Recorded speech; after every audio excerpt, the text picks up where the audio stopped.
Hi, I'm Lisa Borin Miller, your host for the Intentional Creator Summit, where we explore what it takes to truly thrive as a creator making a positive impact in the world. Today, I am having a conversation with Sara Roach Lewis. Sara teaches ambitious women the strategies they need to claim their confidence, scale their businesses, and double their revenues. With decades of business experience as a feminist business strategist, Sara has supported thousands of women to shed society's expectations and create new pathways for success. After her dream job left her burnt out, Sara made a radical shift by putting her own needs at the top of her priority list. The strategies she employed led to a thriving coaching practice with revenues that double each year and a happy heart, as well as a healthy 80-pound weight loss. A lifelong learner, Sara holds a degree in psychology and is a certified life coach with diplomas in business administration and journalism, as well as alternative dispute resolution from the University of Prince Edward Island. Sara believes that gender equality will solve all of the world's problems and that by advancing women, we build a better world for everyone. She Rules, What You Didn't Know Is Holding You Back in Business is Sara's first book. I hope you enjoy our conversation. Hi, Sara. I'd like to welcome you to the Intentional Creator Summit. I'm so glad that you're here and so looking forward to speaking with you. Well, thank you so much for having me, Lisa. I was hoping you could start by filling us all in a little bit about your journey as an entrepreneur. Oh, sure. My journey as an entrepreneur is really one that only started about 5 years ago. So before that, I worked for a feminist organization. I spent most of my career working in the not-for-profit sector. And about 6 years ago, I decided that burnout was real. And as much as I love my job and really felt such great privilege to be able to work, to be paid to be a feminist, I realized that I needed to do something different.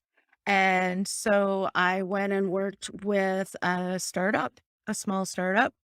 And then I realized that I needed to do it myself. One of the questions was, can I work for someone else after having been a leader for a long time? And the answer was no. No, not at all. I'm fairly unmanageable, and relatively unemployable at this point. So I became an entrepreneur. That's that's a great story. So how did you decide what focus your business would have, what you'd be doing? How did all of that develop for you? Well, a bit of an interesting story, really, because again, as I said, I worked for a not-for-profit. And when I was making that painful decision to leave, it took me about a year and a half.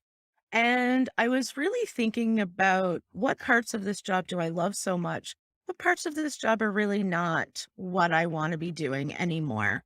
And so what I realized in that inquiry that I was doing with myself is that gender equality is what fires me up. And I believe that gender equality can solve all of the world's problems. And so once I recognized that, I realized, oh, there are a million entry points into that. I can choose to do something different. And the first year, and so I started my business um more, I think, as a default, like than anything else. It's like, well, I don't want to do this anymore. I don't want to do this. I don't want to go work for government. I guess I'll start my own business and I'll do some consulting. Um, and so my first year in business, I knew that I wanted to do kind of coaching and consulting, and it was very much in line with what I had done in my old job. So I started with I took a coaching certification program out of the US. And I often characterize that first year that I was in business as my year-long crisis of confidence. And so I really struggled with, what does someone who spent all those years working in a not-for-profit, what do I have to bring to the business world? And it really took me about a year to figure that out. What did you figure out from that time? What did you learn that has changed kind of the way that you're operating now? I realized that I had a ton of skills from that old world that I was able to bring to the business world. And part of those are very tangible, like actually running a small not for profit. That when I became ED or when I became part of the management team, our revenues were about $200,000 a year over a period of probably 6 or 7 years. We grew those to almost 900,000. So there's a whole lot of operational things, HR and administration and all of those kinds of things are similar. Hardcore project management skills and project coordination that they all really align with supporting business owners in the planning and operations of their business. The other thing that I realized was that deep understanding of women's experience. So I've worked with thousands of women on dozens of different projects, and I've worked with women who were incarcerated. I spent a lot of time working on projects supporting. We did a community response to poverty. It was a 3-year project, and I spent a lot of time working on that project. We had this amazing research team that included folks from the university and a dozen subject matter experts. So 12 women who had lived experience with poverty. So I worked with a lot with women who experienced significant challenges in their life. I worked a lot with women who were working in traditionally male occupations, so trades and technology, fishing, farming, business, politics.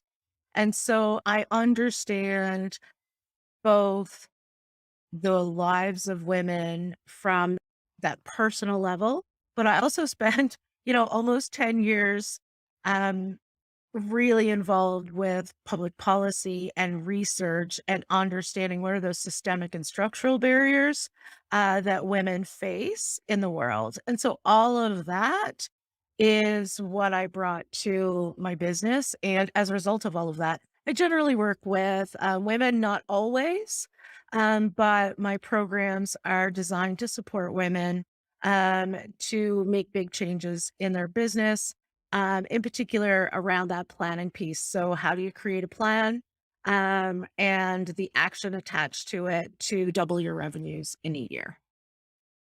Amazing. I think there's a few things we could talk about after hearing, your story and what you're sharing. One of them is I think it'd be great to hear a little bit more about your book and some of the reasons why you're focused on women and some of the inequalities that are out there, which I think many people might be quite surprised by how drastic the numbers actually are. So that's the first thing. And then after that, I'd love to just connect that back to creators and some of the things that women may have in common with just creators in general in terms of similarities in the earning sense. So Sure, I would love to chat about both of those things. So, my book is called She Rules What You Didn't Know Is Holding You Back in Business. And it really is for anyone who wants to read it. I very specifically wrote a book about women, again, going back to that's where my experience is. And that's where I shine, is making all of those connections for folks. It's funny, particularly when we look at the experience of women in business. The number of women owned businesses has quadrupled in the last 40 years. Women have really embraced entrepreneurship. And yet, one of the things that I continue to hear from my clients over and over again is, that they don't always feel comfortable in their role as business owner or entrepreneur, even though it's their business. And so, we hear all the time about imposter syndrome and confidence as being such a significant challenge. And so I started thinking about that when I was writing my book. And What I realized is, I'm a business strategist.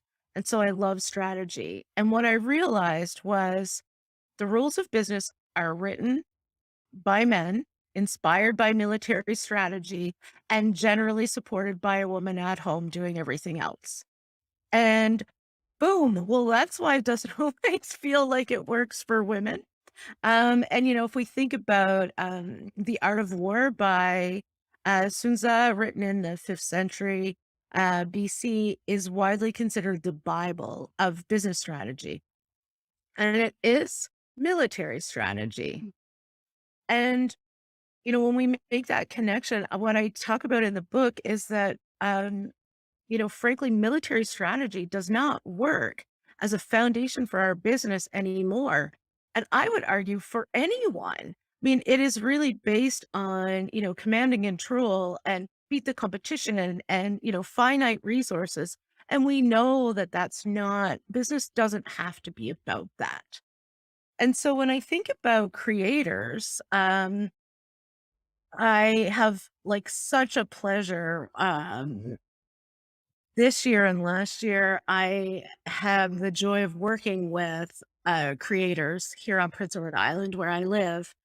Creative PEI, one of the sector council here, and their role is to help. See if I can get it right because it's a great tagline. They support increasing the incomes and outcomes of creative entrepreneurs. So I have been teaching a creative entrepreneurship training program both last year and this year, and it's a real joy. It is really so fun to work with creatives and help them understand the business side of their business. Yes, I mean, I think that's such an amazing thing. And for those of you that are watching, I think one of the funnest aspects of connecting with Sarah was not realizing that she was doing this work, right? So it was a surprise when we connected to learn that you actually had this passion for working with creators as well. And I'd love to chat more about what it is about creators that excites you and what you're finding in working with them. Are you finding um, that there's any commonalities in terms of how they enter the market and some of the challenges they're facing? I love creative people. And it's funny, I don't necessarily resonate that way myself. I wrote a book. Uh, but, to so I've been surrounded by creatives. My mom, was both one of the first women to fish with my dad as a commercial fisherman. So she is a real trailblazer in that way, but she's also a beautiful artist. And she's just one of those people who can put her hand to anything. And when you look around my house, especially at Christmas, it's like the arc of my mother's visual art career. Uh, I love that. so I think it's really inspiring that people can create beautiful things from nothing. And I love live music. Like when I think about the creative sector being, so broad, and I go to the same folk music festival. I go to the Stan Rogers Folk Festival in Canso, Nova Scotia every year for more than 20 years. And I love it so much. And I will say loud and clear, like I'm probably about a half a centimeter away from being tone deaf. Like, so I will say I'm a good listener. Like that's my contribution to the music scene is I'm a really good listener. Uh, That is such an important contribution. Right? It It really is. really is. And I think music and art and like whatever it is, it fills your soul. And I think about Stanfest as that's live music hits the reset button on my soul. And so the creative sector, whatever that is, that's what I love about it, is it allows people to see beauty in the world, and we need that. I agree. I agree. So when you're working with in your program, you have a lot of different types of creators. One of the things that I'm interested in talking a little bit about is this idea that creators are natural risk takers in a way. They're constantly, like you said, creating something from nothing, which is basically what we do in business as well. So, 100%. in my mind, they're actually very similar processes. And yet, it can be really difficult for someone stepping in from an artistic background to about themselves as an entrepreneur. Yes, and that is something that I see over and over in both. I mean, I work with a lot of people in my coaching practice who would be in my focus is the service-based businesses. So there's a lot of people in that realm that are certainly part of that creative sector as well. When I think specifically about these last 2 years of, um, probably more than 50 people going artists going through those 2 trainings, that one of the challenges is some of those narratives, right? We have the myth of the starving artist, and we also have a lot of messages in our head and messages that we hear that, those things don't mix, right? Like, art and money don't mix. And I don't think that that needs to be the case. And I think that, um, also, unfortunately, depending on the area of the creative sector that you're in, we don't always value the art the way that we should. So I think that there's both sometimes that internal challenge that creatives have, and then it is reinforced by sort of some of those external pressures that, well, why would I spend, I'm thinking about one woman who's in my program right now, and she's making beautiful hand knit sweaters that are a luxury item. So why am I going to spend hundreds of dollars on this hand knit sweater when I can go to Walmart and buy a sweater? So part of that is understanding and figuring out, how do we place value on our work? Hmm. Yes. And one of the things that you mentioned in your book was around vision and values. And I know you're talking about values in a different way, but I think that when we think about the world that we want to create and the work that we do in the world, where we spend our money is influenced a lot of the time by our values. And so that can be from a place of, what am I going to put my time into to work on? Because that's a driving value that I have, which might influence your production. And then what am I going to put my money into as a purchaser that supports the people, the world, the communities that I want to support? So, go ahead. Well, and it's so true, right? Because, well, we were having such an interesting conversation in our group call last week, and I have been thinking about it for 6 days now, and I can't wait to go back and talk more. So part of what I teach in the creative entrepreneurship training is around doing market research to figure out what the problem is that your customer has, and then your business provides that solution. And one of them last week, she's an artist. She's a brilliant visual artist, and her name is Renee Laprise, and everyone should go check her out. And so I actually took home one of her paintings last week, and anyway, it was super exciting. So Renee was talking in our class about, well, what problem am I solving for my customers? And so we kind of chewed around on that a bit and maybe flipped it around to, like, what is the need that my customers have? And I think, it's so interesting when you talk about, like, your values and what is it that you're bringing in your work. And so part of what I've been thinking about and part of what I've been noodling on is, like on the front end, you think, well, there's not, what problem is art solving? Well, there's certainly needs that it's solving, but I actually think there's problems too. And I think back to my own trajectory as someone who loves art in particular, about probably 10 years ago now, when I first started working at Women's Network, the feminist organization I worked for. I went to one of my colleagues' house one time to write a proposal. And she is another brilliant artist, and her partner is a potter. And so their house was full of beautiful art because, of course, they did trades with their friends and it's something that they valued. So they bought lots of. And I walked into this country home, kind of the same as mine. And I just looked around and I thought, this is incredible. This is what I want my house to look like. I want to be surrounded by this beauty. And all these years later, I don't have enough wall space.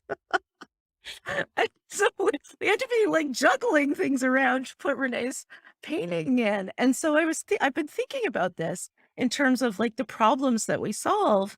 And, for me, if I go back to that, there was something about the kind of person I wanted to be.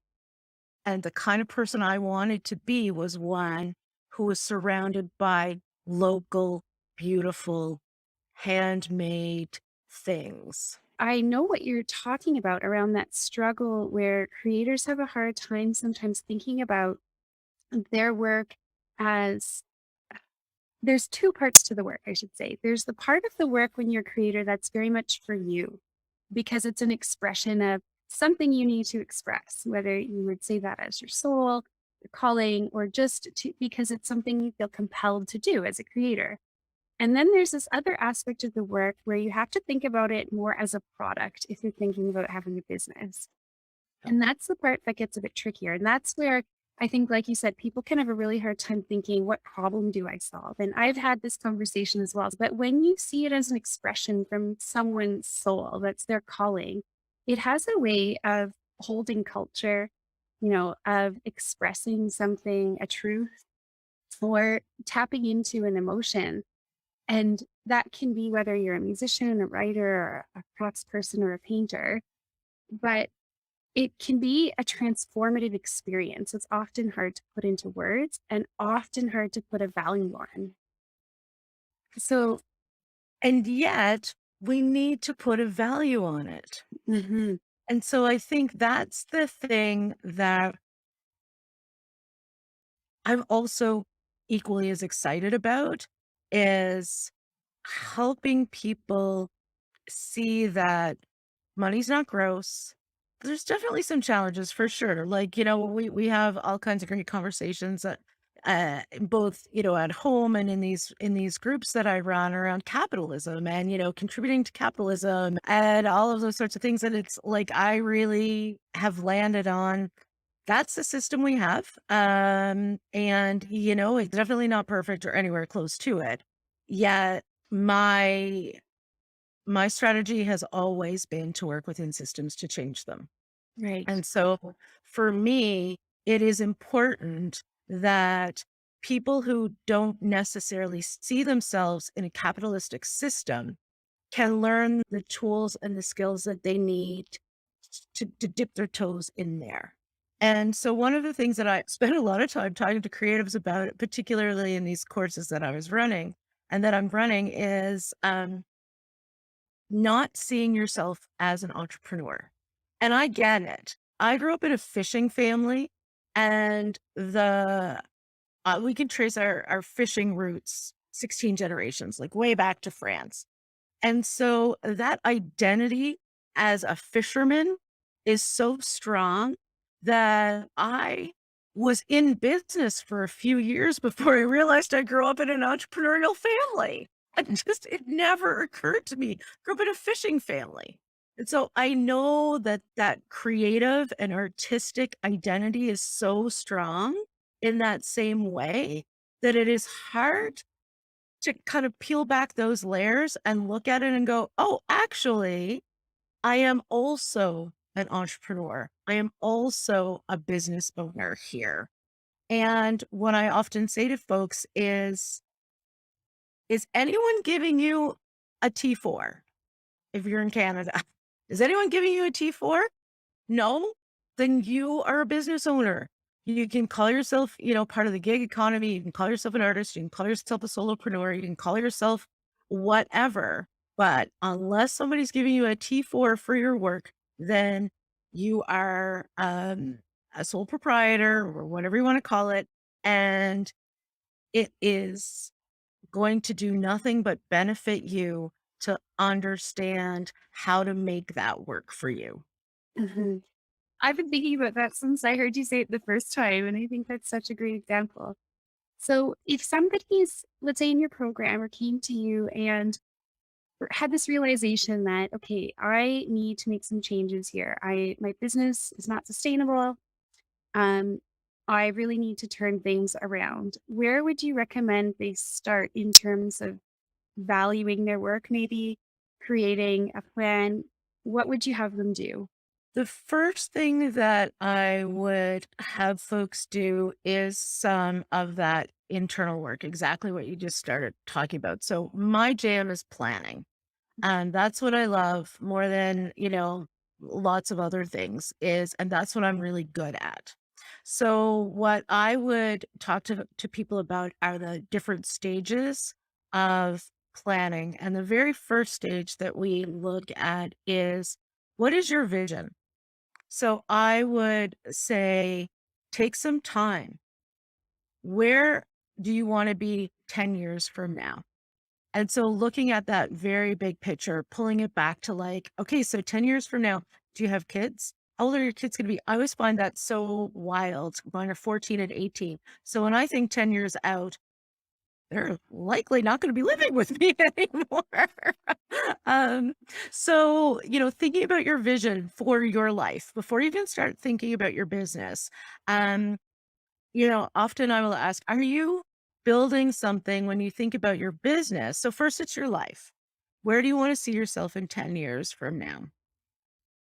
We think about, someone depending on what your creative endeavor is, it may be hard on your body. And you may be thinking, I don't know if I want to do this for more than 10 more years. So that's first. Then we vision to, so your business, what do you want to see for your business in 10 years? Sometimes like there's a difference. Are you growing something to sell? Are you wanting to look at, say creating a production line that you are producing, but also you're building something that you might like to sell. So that's different. And then still in the visioning is financial. So how much money would you like to make? So we're looking at the big picture, longer term, but then let's look at the next 12 months. How much money would you like to make in the next 12 months? We're not asking you how you're going to figure that out, but we're going to ask you in that visioning. So then when we look at that, then we're going to pull that back to, so now let's create a plan. You know what it is that you want. You've got your North Star. You've got your, where it is that you're going. So now let's make a plan to figure out how to make that happen.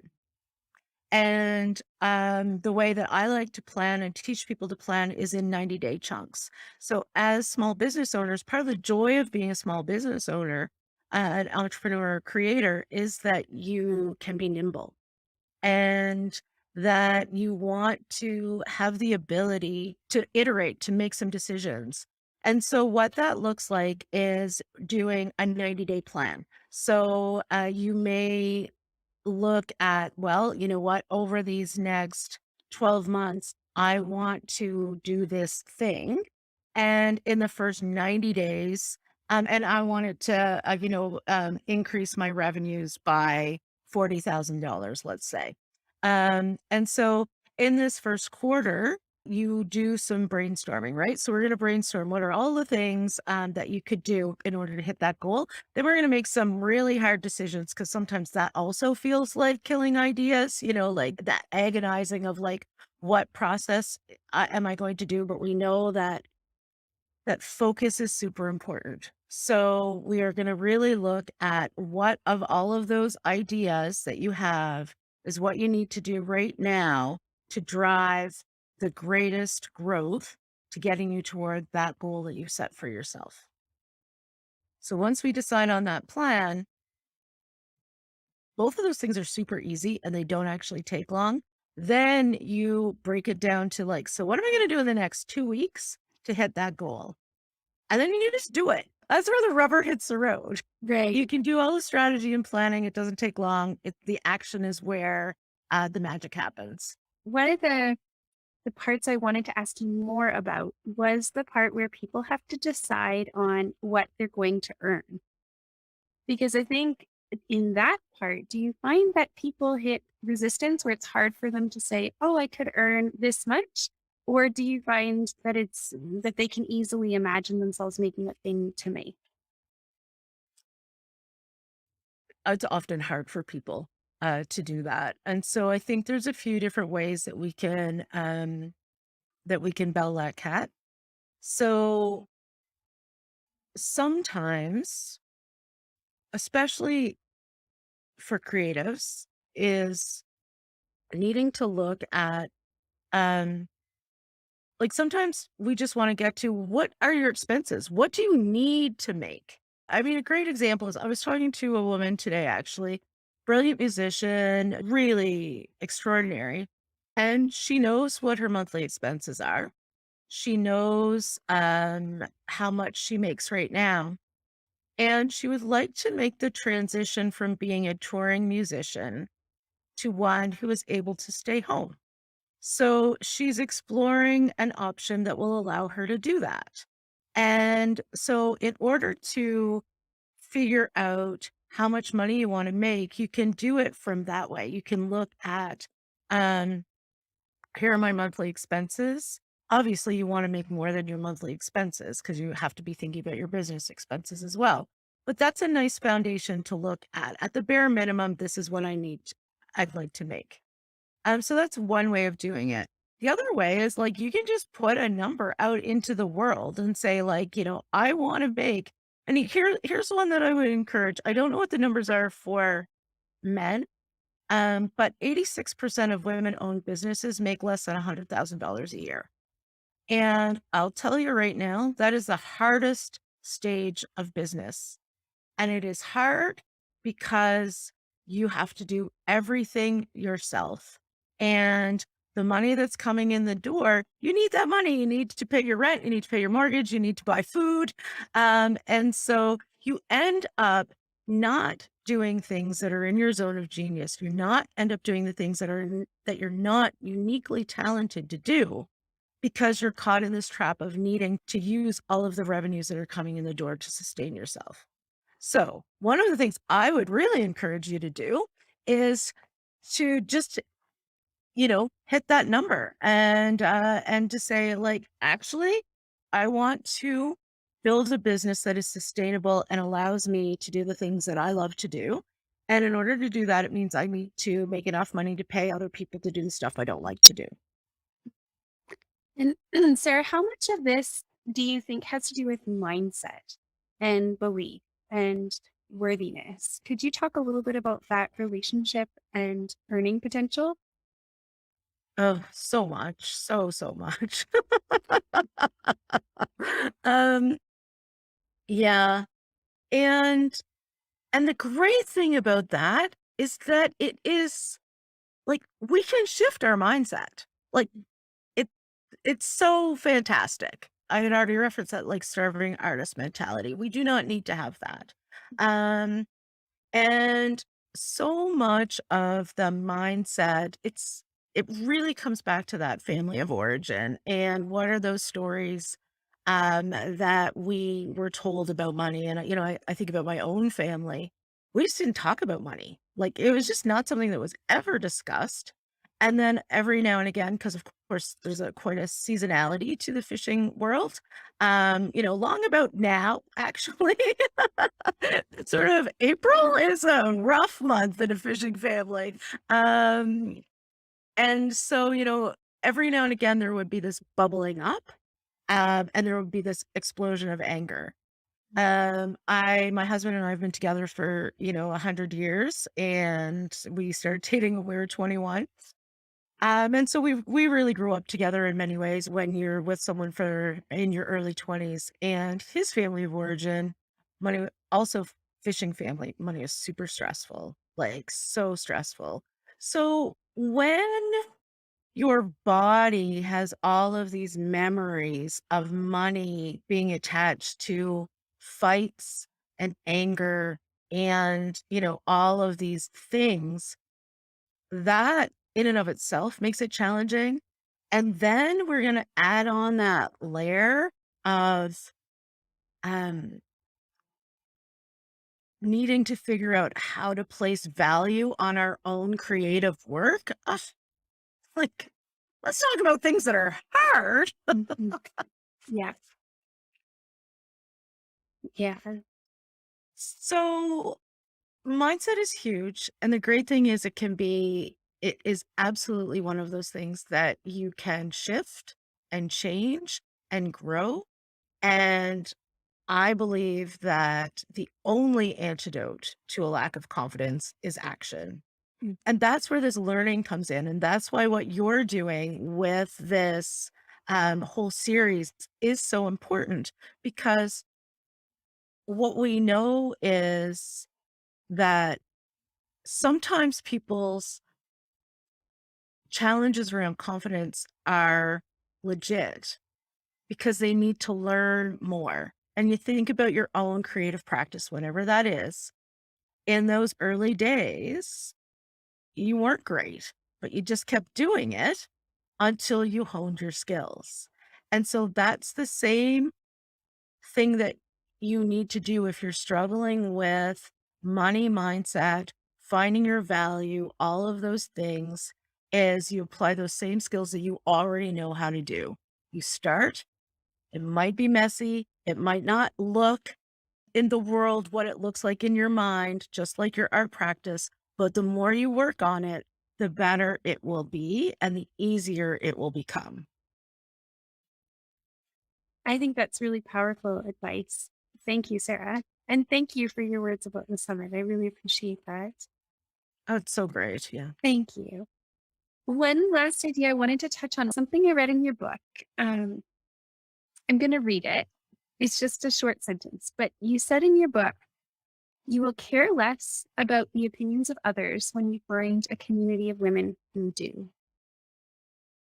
And I read that and I thought that was such a powerful statement and something that I could really connect with. Um, and my hope with this summit is that people are able to start finding a community of mentors and peers that are they know are in their corner, because I think what you touch on there is so true and valuable. So, did you want to share about that importance of community and what it's meant for you?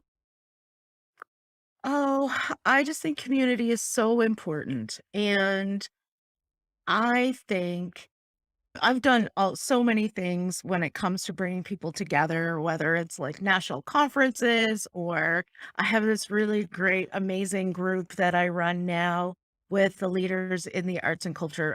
There's about 20 leaders in the arts and culture sector here on Prince Edward Island.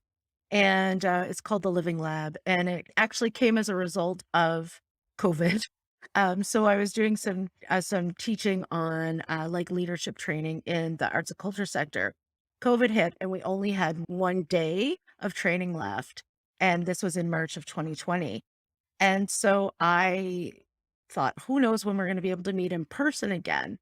And so I brought everyone online again with Creative PEI with my colleagues there. And community is so important for those folks in particular.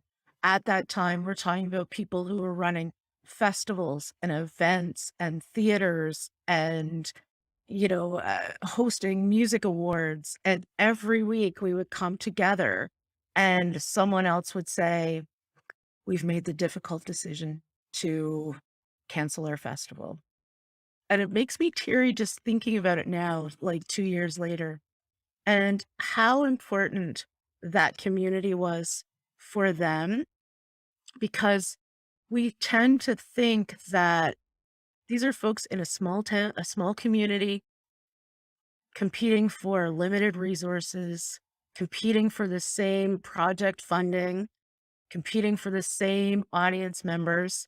And there was so much um, uh, camaraderie and shared experience. And, people would cry. And on this weird Zoom box in the early days, we figured out that we could have community and that we could support each other through incredibly difficult times, even though we couldn't gather in person.